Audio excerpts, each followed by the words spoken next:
Watch as this man prepares to photograph his thoughts.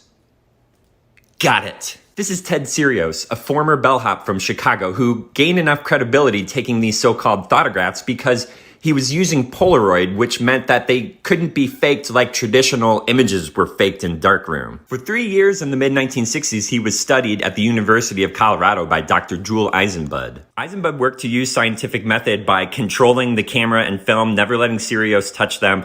Often Serios would wear clothes provided by researchers. He was even sometimes strip searched, yes, and cavity searched. Serios, unsurprisingly, was a megalomaniac and alcoholic, and researchers would continuously serve him alcohol during these sessions. The process was this: Serios would take a rolled up tube of black paper from one of the Polaroid containers and call it a gizmo, and he would use that allegedly to focus his thoughts. With much fanfare, he would contort his body and face and signal the researchers when to take the photo. Dr. Eisenbud wholeheartedly believed in Serios' abilities and published a book about him in 1967. Serios' advocates stated several reasons for believing him.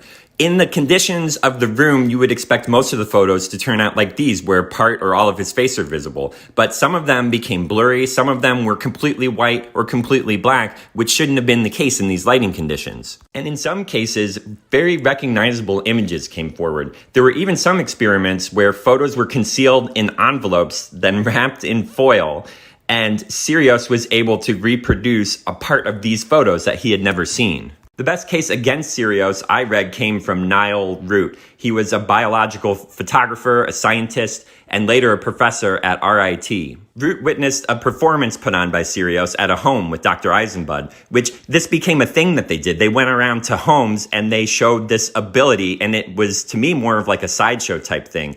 And it was this big performance that Root described where Serios was getting more and more intoxicated and no results were coming. And he became belligerent and he'd swear and he'd take off his clothes and do all these ridiculous things which were distracting from the fact that Root believed he was then producing a device that he would hold in proximity to the camera and allow these photos to be taken. Root, being a photographer and a scientist, replicated a device that he thought would reproduce such results. And he did. These are some of his examples of thoughtography. This is the last known thoughtograph produced by Serios in 1967.